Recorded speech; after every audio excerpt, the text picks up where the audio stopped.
Singapore is looking to strengthen its equities market by attracting more private investment and getting companies with a high potential to grow fast, like those in fintech and sustainability, to list on the bourse.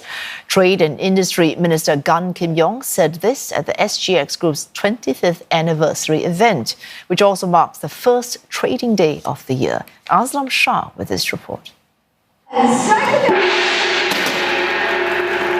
A rousing start to the new year after a rollercoaster 2024. Daily average volumes traded on the Singapore Exchange rebounded by over 50% compared to the previous year. But only 4 new listings last year, marking its worst performance since 2011. We should remember that equity markets are inherently cyclical. Sustained growth in the stock market cannot rely solely on sentiment or temporary investment flows.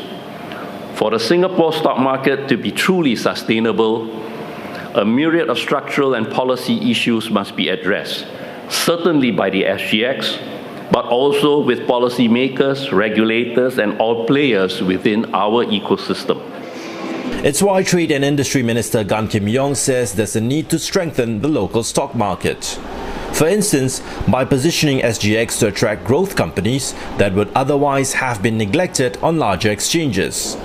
Another, by bringing together capital from institutions, individual investors, and family offices. While there have been suggestions to channel sovereign monies into our equities market, it is not practical to rely on sovereign monies alone to sustain these funds and to support the equity market. Instead, any use of public funding has to catalyze commercial capital for trading interests in our equities market to be sustainable over the long term. Mr. Gan adds that Singapore must review its regulatory framework so that companies can list more easily while giving investors confidence. For now, a review group set out by the Monetary Authority of Singapore is looking into this. It will recommend a set of measures to strengthen the equities market later this year. For more, we're joined by James Cheo. He's Chief Investment Officer at Southeast Asia and India at HSBC Global and Private Banking and Wealth. Thanks so much for coming in this evening, Mr. Happy Cheo. to be here. Okay, very briefly before we went live, you said you are looking at a much more positive, holistic picture for SGX. Yes, I think if you look at the stock price, it was up 28% last year. And it's being driven by increased trading volumes. And also, I think in terms of interest rate, currency and commodity derivatives, is doing fairly well. But perhaps I think one of the area that is lacking perhaps is actually on the IPO side. So I think that's the part that, there's some concern over. Okay, so just 4 companies listing, in case we need some comparison for that compared to Malaysia, 47 listings on Bursa Malaysia, 39 on the Indonesia Stock Exchange, 30 in Thailand. So 4 doesn't look so good. Plus the delistings that have been taking place over the years. So we had Yong, the minister, there saying it is not practical to put sovereign monies into this because this is not sustainable. But for those who are advocating that, they feel that this is what is needed. One of the ways we could drive up confidence in our equities market. Would you agree with that? The need for confidence. Well, if you take a step back, I think globally companies are staying private for longer. And I think that's a global trend.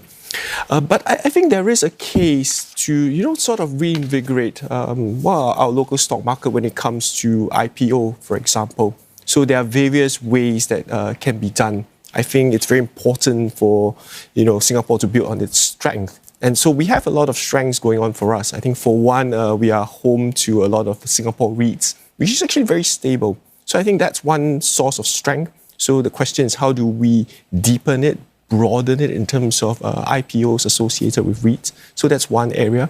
Another area, of course, is to find a niche for Singapore.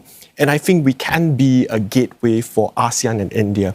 So you want to look for companies that, fit into that criteria to use Singapore as a gateway, a HQ to raise capital, but of course to have business in India and ASEAN, which are big domestic markets. Unlike in Singapore, our domestic market's small.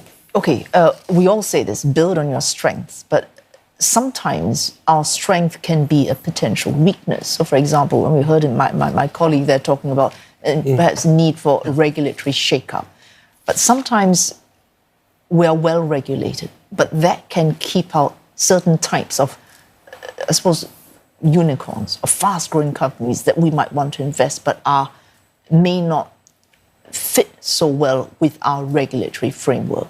Is there a way to build on our strengths and yet not deter such companies from listing on the SGX?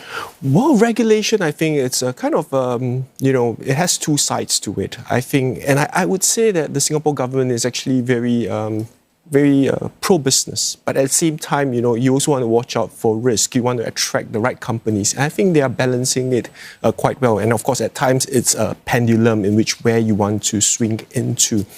And I think the recent measures by the government to, be an anchor investor in certain sectors for Singapore stocks, I think that bodes quite well.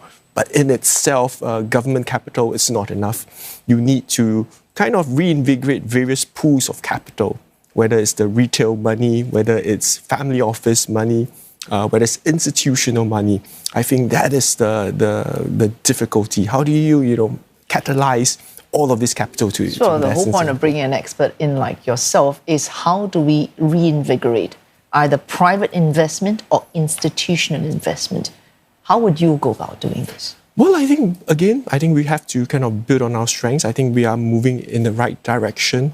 But I think last year, for example, stock market in Singapore did well. I think that is a good starting point. But bear in mind that, stock markets are volatile.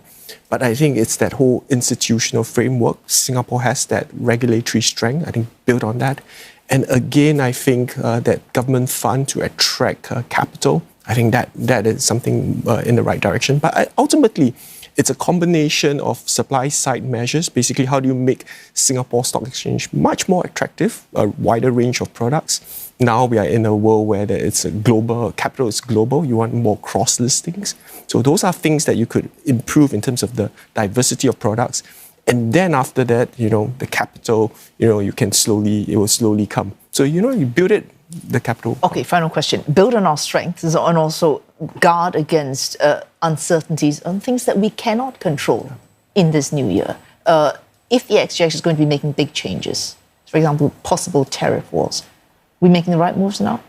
Well, a lot of all these supply-side measures or even the demand-side measures are structural in nature. It doesn't really depend on how the markets move because ultimately you want to create basically a healthy ecosystem for investors. You want a broad base of investors, different kinds of investors, and also you want products within the stock exchange that fits the investment needs of different investors. So I think if you can give that broad range, that diversity, it works well. It will work well for everyone. And you're seeing it happening? Slowly and surely, hopefully. Well, thanks for that. James Cheo from HSBC Global Private Banking and Wealth. Thanks for coming in this evening.